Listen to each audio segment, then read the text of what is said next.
السلام علیکم جی بچوں، کیا حال ہے؟ ٹھیک ہے آپ؟ بیٹا آج ہم نے پڑھنا تھا ناہموار کندھے، اس کی وجوہات، اصلاحات، یہ تمام چیزیں۔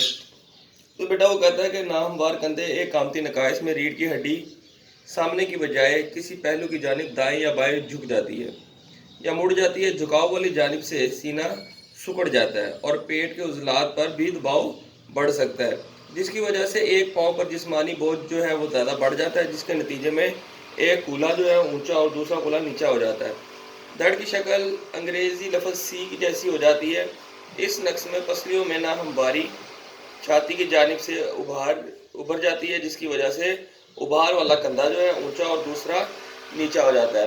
بیٹا اس میں وہ یہی کہہ رہا ہے کہ جب آپ ناہموار کندھے ہوں گے نا تو ایک کندھا اونچا ہو جائے گا، فار ایگزامپل اس طرح سے کچھ ہو جائے گا، ٹھیک ہے؟ تو یہ سی والی شیپ بھی بن جائے گی، اور اس کے ساتھ ساتھ بیٹا آپ کا جو ہے ایک کولا جو ہے وہ اوپر کی جانب اور دوسرا نیچے کی جانب ہو جائے گا، جس کی وجہ سے آپ کو اٹھنے بیٹھنے چلنے پھرنے میں بھی دشواری ہوگی، اور اس کے ساتھ ساتھ آپ کی قامت بھی درست نہیں ہوگی، اور آپ کا جسم بھی خوبصورت دکھائی نہیں دے گا۔ اس کے بعد ہوا ناہموار کندھے کی وجوہات کیا ہوگی؟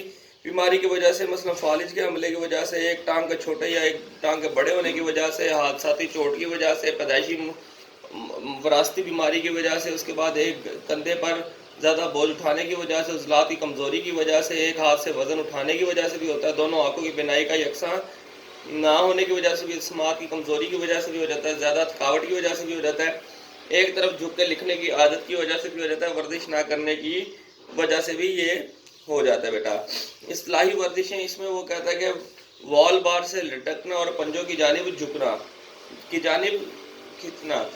اس کے بعد وہ کہتا ہے تیراکی کرنا، سٹ اپس لگانا، پش اپس لگانا، سماعت اور بینائی کمزوری کے لیے سننے والا آلہ یا اینک استعمال کرنا، وال بار پر ایک ہاتھ سے لٹکنا، زیادہ سے زیادہ لمبا ہونا اور جسم کو اوپر کی جانب کھینچنا، پہلو کی تمام ورزشیں کرنا، ایک ہاتھ میں وزن اٹھا کر چلنا تاکہ کندھوں میں توازن ہو سکے، بیٹھنے کے انداز کو درست کرنا۔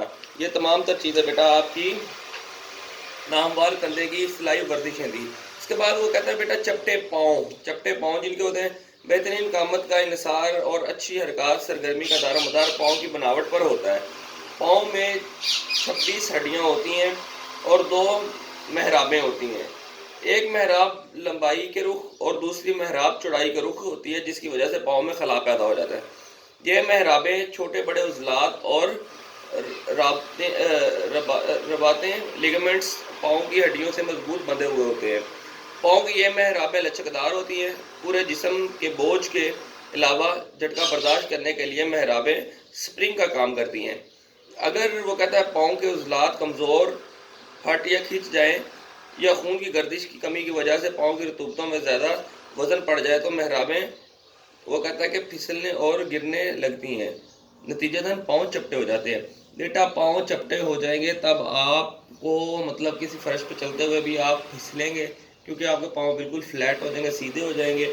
اس میں بیٹا وہ کہتا ہے کہ نوٹ میں اگر زمین کی سطح پر پاؤں کا پورا نشان بن جائے تو یہ چپٹا پاؤں ہوگا۔ اس کے بعد بیٹا بات کرتے ہیں چپٹے پاؤں کی وجوہات۔ وہ کہتا ہے عضلاتی کمزوری اور جسم کا بھاری ہونا۔ اس کے بعد ہے وہ کہتا ہے کہ لگاتار کھڑے ہو کر دیر تک کام کرنا۔ بیٹا دیکھیں اگر آپ کا کام ہی کھڑے ہو کر کرنے والا، سارا دن آپ کسی شاپ پہ یا کسی کام پہ کسی ڈیوٹی پہ کھڑے ہو کے کام کرتے ہیں تو ظاہر سی بات ہے آپ کے تب بھی پاؤں چپٹے ہونے لگ جائیں گے۔ تنگ اور اونچی ایڑی والا جوتا پہننا، جب بیٹا آپ کا پاؤں مطلب بڑا ہو، جوتا آپ نے تھوڑا سا چھوٹا پہن لیا ہے، تب آپ کا پاؤں اس میں پھنسا ہوا ہو تب بھی پاؤں چپٹے ہونے کی گنجائش ہوتی ہے۔ اس کے بعد وہ کہتے ہیں سخت جگہ پر جمپ کرنا، اب آپ کی ٹائل لگی ہو، فرش پکا ہو، اس پہ آپ جمپ وغیرہ کریں تب بھی چپٹے پاؤں ہو سکتے ہیں۔ پاؤں پر چوٹ لگنا یا حادثے کا شکار ہونا، زیادہ وزن اٹھانا یا کسی بیماری کی وجہ سے، بیٹا پیدائشی نقص چلنے دوڑنے اچھلنے کے غلط انداز کی وجہ سے بھی ہو سکتا ہے۔ یہ پیدائشی نقص۔ اس کے بعد وہ کہتا ہے ننگے پاؤں پھرنے کی وجہ سے بھی ہو سکتا ہے۔ پاؤں پر زمین کی غلط تقسیم، مطلب اونچی نیچی کی زمین ہونے کی وجہ سے بھی یہ مسئلہ ہو سکتا ہے۔ اس کی اصلاحی ورزشیں کیا ہوگی؟ بیٹا آپ کو جو ڈھلوان والی سطح ہوگی نا، جب جیسے کہ نیچے ڈھلوان ہوتی ہے اس سطح پر چلیں، پہاڑوں پر چڑھنا یا اس پہ پہاڑوں پر بھی اتار چڑھاؤ آتا جاتا رہتا ہے نا، اس کے بعد وہ ریل کی پٹڑی پر چلنا یا رسے پر چلنا، توازن کی تمام ورزشیں کرنا، پنجوں کے بل بیٹھنا،